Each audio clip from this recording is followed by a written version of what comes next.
quiet revolution taking Europe and even the world by storm. The electronic cigarette.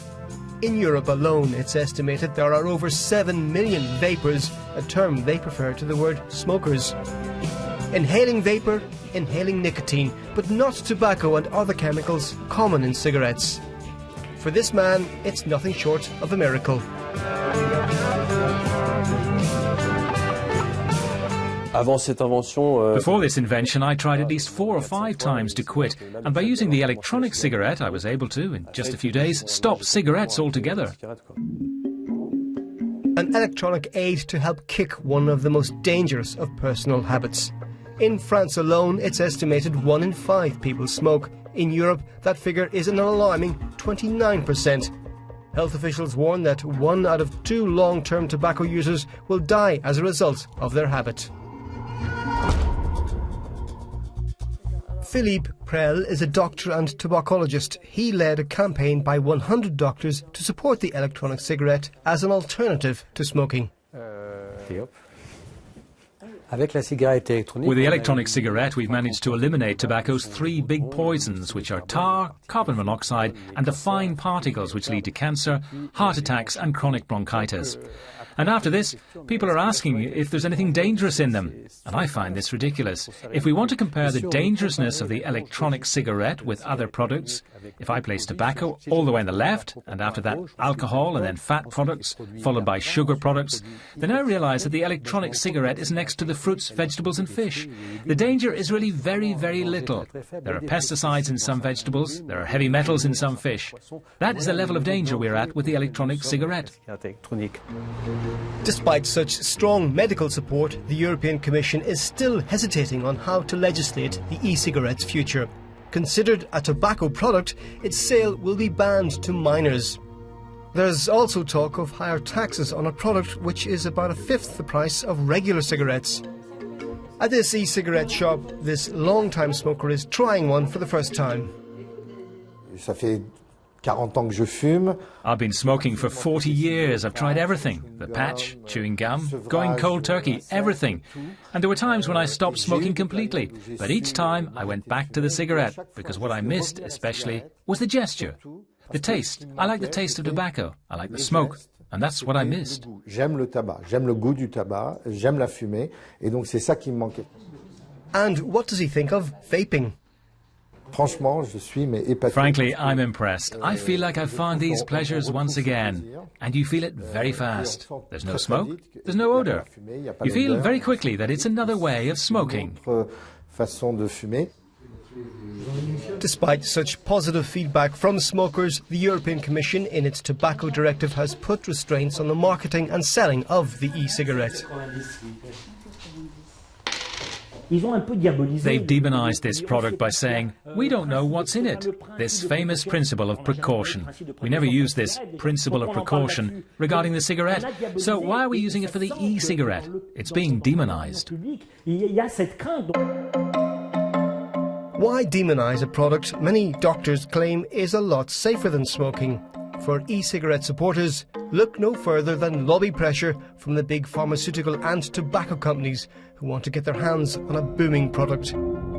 In France alone, the number of specialised e-cigarette shops has gone from 300 to 1,500 within the past year. For the head of France's Office of Smoking Prevention, the problem for the European Commission is that there are no in-depth studies on the long-term effects of vaping.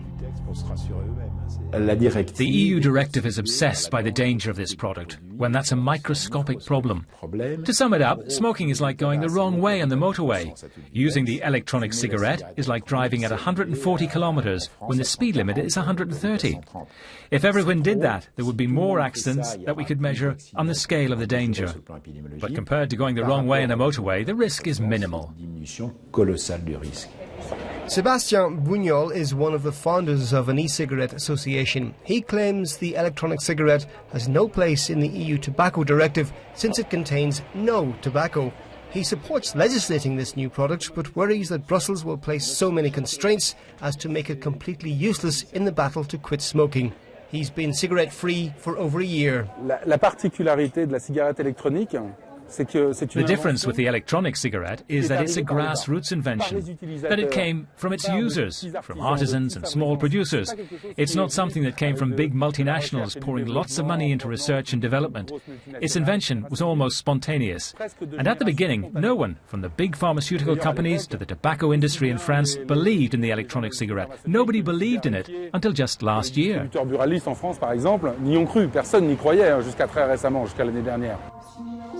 Europe's electronic cigarette industry is estimated to be worth about 500 million euros, a far cry from the 91 billion tobacco business in cigarettes alone.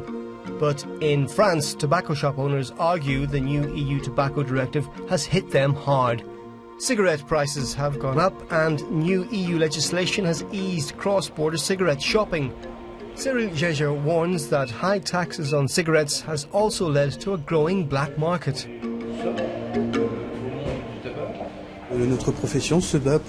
Our trade is fighting to get the exclusive distribution rights for the electronic cigarette with nicotine, since it falls under tobacco shop legislation to have this monopoly.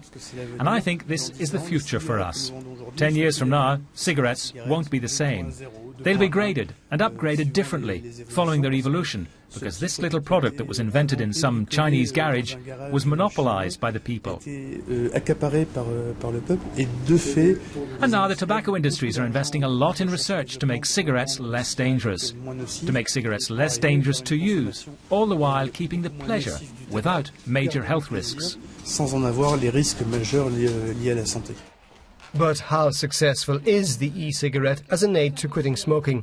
Although there have been few studies so far, it's estimated that about 1 in 20 manage to stop smoking.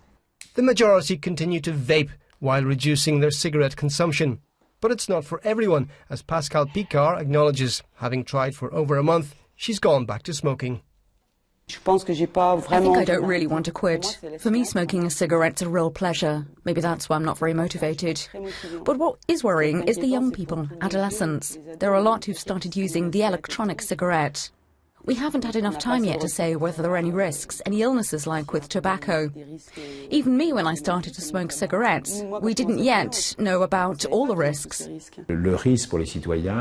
risk is that the electronic cigarette will be used as a gateway into smoking or tobacco use. And it's worrying to see that on a global level, some of the biggest cigarette manufacturers are buying up e-cigarette brands, not to encourage smokers to switch, but to recruit new consumers.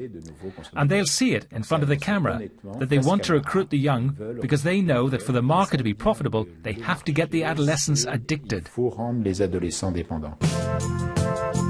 The European Parliament is set to vote on the tobacco directive in March. Then member states will have 2 years to decide how they want to legislate the e-cigarette in their country. But many smokers desperate to quit hope the substitute ciggy revolution will not be stubbed out by Europe's politicians.